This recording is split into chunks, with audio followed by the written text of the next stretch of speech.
नमस्कार मित्रों। देश विदेश में आपका स्वागत है। आज है महाशिवरात्रि का पावन पर्व और आज ही प्रयागराज में आयोजित हो रहे महाकुंभ का समापन हुआ। कल योगी आदित्यनाथ और पीएम मोदी प्रयागराज आएंगे और समापन समारोह आयोजित होगा। उसके बाद लंच होगा वहां पे प्रशासन के साथ और उसके साथ प्रयागराज में चल रहे महाकुंभ का ऑफिशियली समापन हो जाएगा।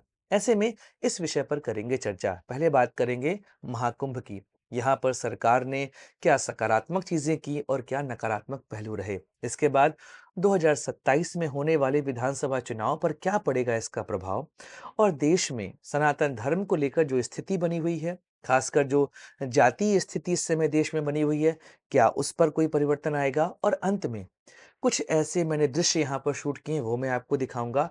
और प्रयागराज के महाकुंभ के विषय में मैंने कुछ बातें लिखी हैं वह मैं आपके सामने यहाँ पर रखूंगा। चलिए आज का वीडियो शुरू करते हैं। नमस्कार दोस्तों, मैं सुधांशु। आप देख रहे हैं द स्वदेश।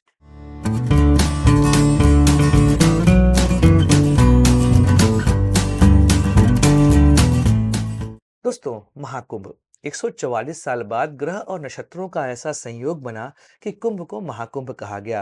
वैसे कई लोग इसकी आलोचना भी कर रहे हैं। मैं बहुत ज्ञानी व्यक्ति नहीं हूं इस विषय में, इसलिए मैं यहाँ पर कुछ और नहीं कहना चाहता। अगर हमारे संत महाकुंभ कह रहे हैं तो मैं भी इसको महाकुंभ ही कहूंगा। बाकी आलोचना करने वाले आलोचना कर सकते हैं, यह उनका अधिकार है। जब प्रयागराज में महाकुंभ का आयोजन होना था तो एक साल पहले से प्रयागराज को सजाना शुरू किया गया। यहाँ पर कई सारे नए स्ट्रक्चर्स बनाए गए, चौराहों का निर्माण किया गया, रोड को चौड़ा किया गया। इसके अलावा हाईवेज को ठीक किया गया और कई सारे पुल बनाए गए जिसके माध्यम से श्रद्धालु आराम से प्रयागराज की धरती पर पहुंच सके। इसकी वजह से प्रयागराज के अंदर एक टेम्परेरी जिले का निर्माण किया गया। उसको नाम दिया गया महाकुंभ नगर और यह 31 मार्च तक रहेगा। मतलब उत्तर प्रदेश में 31 मार्च तक 76 जिले रहेंगे। उसके बाद वापस से यहाँ पर 75 जिले हो जाएंगे।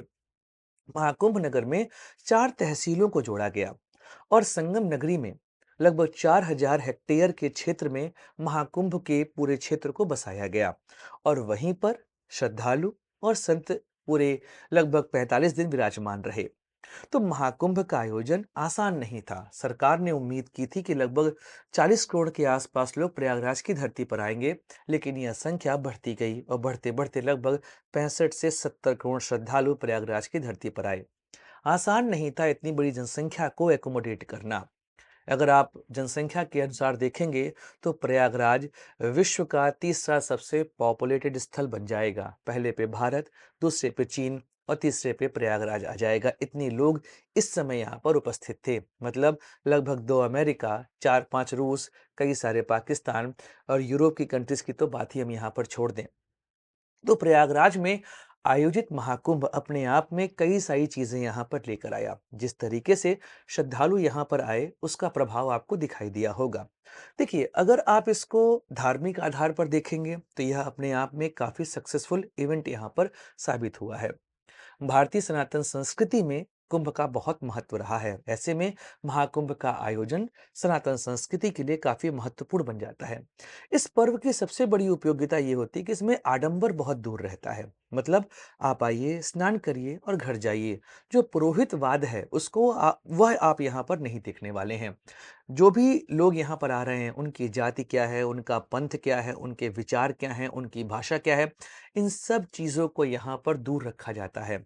आपके बगल में कौन व्यक्ति स्नान कर रहा है, उसकी भाषा क्या है, उसकी जाति क्या है, उसका पंथ क्या है, इससे आपको फर्क नहीं पड़ता।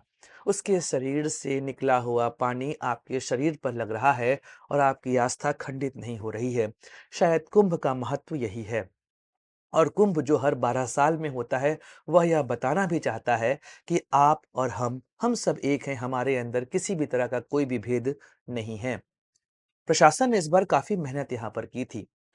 पूरे महाकुंभ के दौरान 6 महत्वपूर्ण स्नान थे। वैसे 3 स्नान महत्वपूर्ण होते हैं, लेकिन इस बार महाकुंभ की वजह से 6 स्नान महत्वपूर्ण थे। 13 जनवरी को पौष पूर्णिमा का स्नान था जो कि पहला स्नान था। 14 तारीख को मकर संक्रांति। 29 तारीख को अर्थात 29 जनवरी को सबसे बड़ा स्नान मौनी अमावस्या। इसके बाद 3 फरवरी को स्नान हुआ था बसंत पंचमी का। 12 फरवरी को स्नान हुआ था माघ पूर्णिमा का और आज 26 फरवरी दिन स्नान हुआ था महाशिवरात्रि का, जिसके साथ महाकुंभ का समापन होता है। 45 दिन के इस महापर्व में देश और विदेश से कोने-कोने से लोग आए थे। संतों का यहाँ पर जमावड़ा हुआ था। 13 अखाड़े यहाँ पर इकट्ठा हुए थे और संतों ने जिस तरीके से लोगों को आशीर्वाद दिया है, वह सीधे तौर पे देश के विकास और देश की संस्कृति को ही मजबूत करेगा। जाति की जो बातें देश में चल रही हैं और जिस तरीके से देश को जाति में तोड़ने की बात की जा रही है, महाकुंभ ने एक तरीके से उस चीज़ को पूरे तरीके से यहाँ पर ख़त्म कर दिया। क्योंकि देखिए, आपके आस-पास कौन व्यक्ति है, इससे आपको फ़र्क नहीं पड़ रहा है। हर कोई सनातन धर्म को मानने वाला है, इसलिए वह संगम नगरी में आया हुआ है। इसके अलावा आर्थिक रूप आप देखेंगे तो कई सारे लोगों को यहाँ पर रोज़गार मिला। लोगों ने अपने लिए यहाँ पर अच्छा खासा रोजगार शुरू किया था और कई लोगों ने इतना धन यहाँ पर अर्जित किया है कि अगले 1-2 साल उनके यहाँ पर अच्छे से निकल जाने वाले हैं। और इसे आप टूरिज्म के फॉर्म में भी देख सकते हैं। देखिए, रिलीजियस टूरिज्म भारत का एक महत्वपूर्ण तत्व है। यहाँ पर आप मानिए कि एक तरीके से 5 जो धार्मिक स्थल हैं, वह कनेक्ट हो गए। जो भी व्यक्ति प्रयागराज आ रहा था महाकुंभ में, वह उसके साथ बनारस जा रहा था, गोरखपुर जा रहा था, अयोध्या जा रहा था, मथुरा जा रहा था। तो एक तरीके से 5 बड़े जिले आपस में कनेक्ट हुए और यह रिलीजियस टूरिज्म का एक बहुत बड़ा केंद्र बन गया। यहाँ तक कि आप विंध्याचल और चित्रकूट यहाँ पर भी दर्शनार्थियों का जत्था आपको जाता दिखाई दिया है। तो एक इकोनॉमिक सेक्टर में भी यह काफ़ी अच्छा काम किया और देश में सांस्कृतिक जागरण में भी इसका बहुत बड़ा रोल रहा है। अभी तक हम लोगों ने सकारात्मक पहलू की बात की, लेकिन ऐसा नहीं है कि सब कुछ अच्छा ही अच्छा था। नकारात्मक पहलू भी यहाँ पे काफ़ी ज़्यादा थे। 2 चीज़ें जिसके विषय पर यहाँ पर बात करना है। पहला, मौनी अमावस्या के दिन जो यहाँ पर भगदड़ हुई। इस पर मैंने एक डिटेल वीडियो भी बनाया हुआ था। मैंने यह कहा था कि आगाह किया गया था, लेकिन प्रशासन चेता नहीं। ऐसे में कई लोगों की यहाँ पर मृत्यु हुई। अव्यवस्था पर यहाँ पर सवाल उठे थे। सरकार को उस पर ध्यान देना चाहिए था और सरकार की जवाबदेही बनती है और अभी तक सरकार ने इसके विषय पर जवाबदेही अभी तक साबित नहीं करी है। मौनी अमावस्या के दिन भगदड़ हुई, उसको लेकर कौन कल्पित है, इसके विषय में सरकार अभी तक नहीं बोल पाई है। इसको लेकर उन्हें जवाब देना पड़ेगा, प्रशासन को जवाब देना पड़ेगा।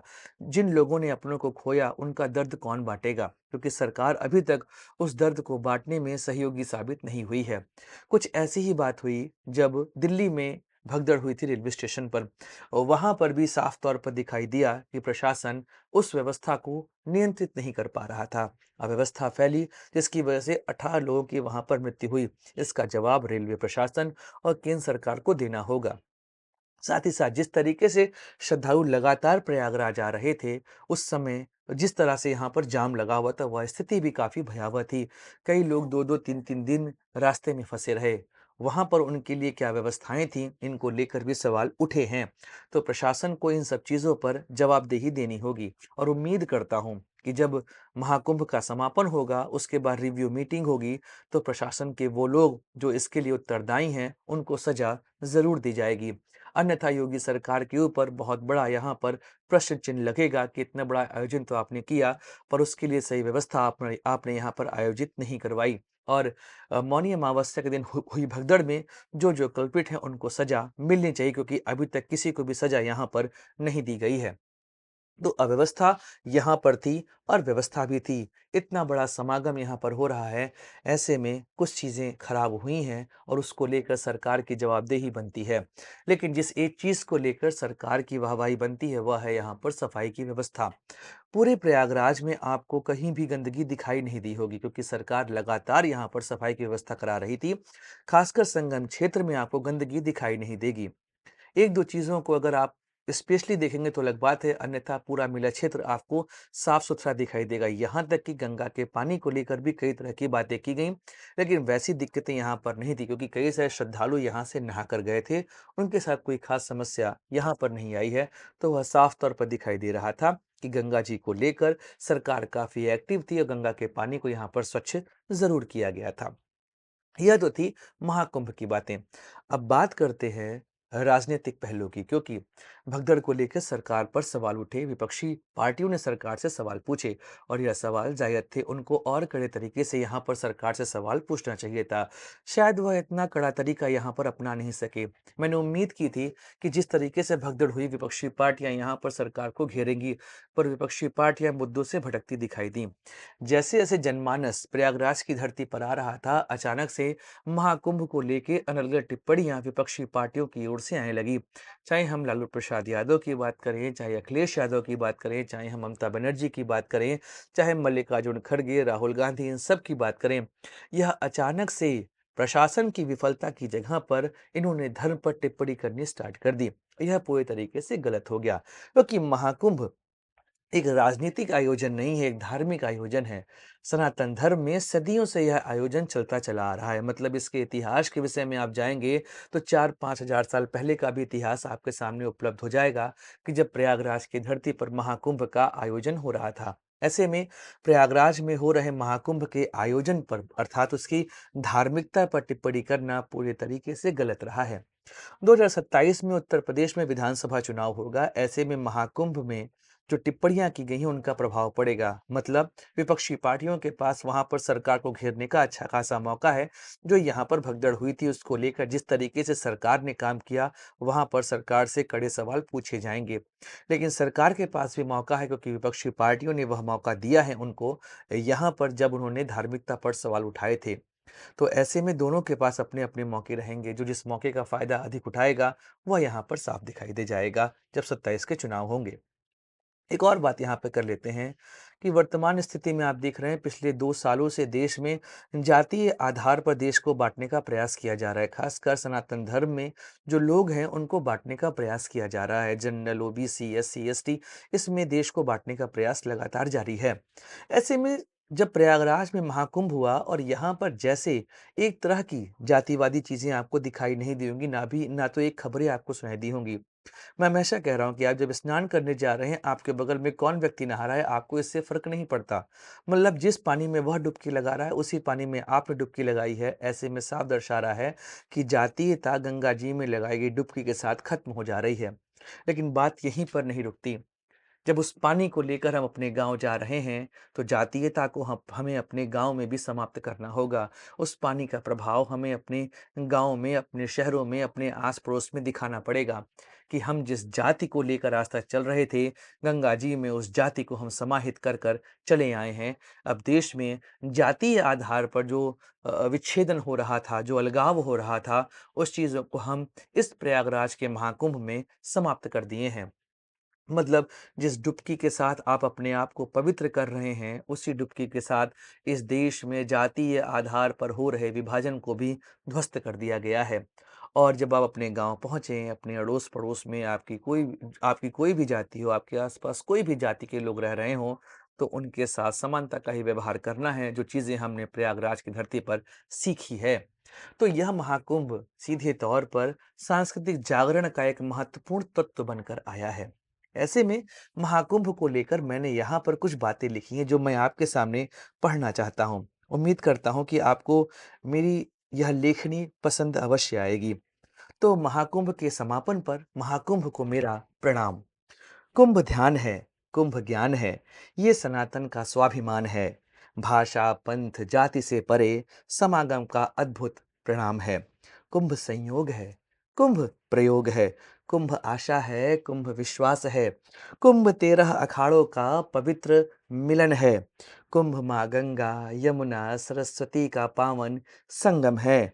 कुंभ राम है, कुंभ कृष्ण है, कुंभ शिव शक्ति का अर्ध नारीश्वर है, कुंभ धर्म है, कुंभ कर्म है, कुंभ प्रकृति है, कुंभ संस्कृति है, कुंभ काशी है, कुंभ मथुरा है, कुंभ तीर्थराज प्रयाग की पावन धरती है, कुंभ आत्मा है, कुंभ परमात्मा है, कुंभ तेरा मेरा से परे जन जन की भावना है।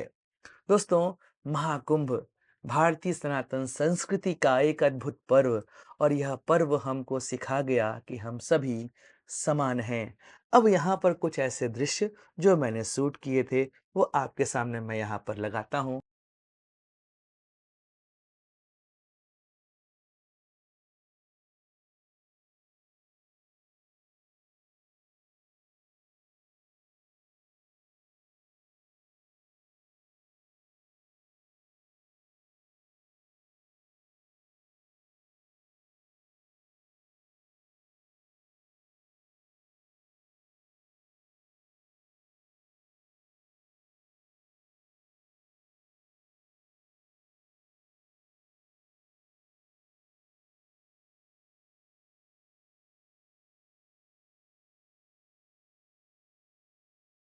तो दोस्तों यह वीडियो यहीं समाप्त करते हैं। मिलेंगे अगले वीडियो में, चर्चा करेंगे किसी और राजनीतिक मुद्दे की। वैसे यह मुद्दा राजनीतिक था नहीं, लेकिन फिर भी हम बात करेंगे जो हमारे चैनल पे होती रहती है।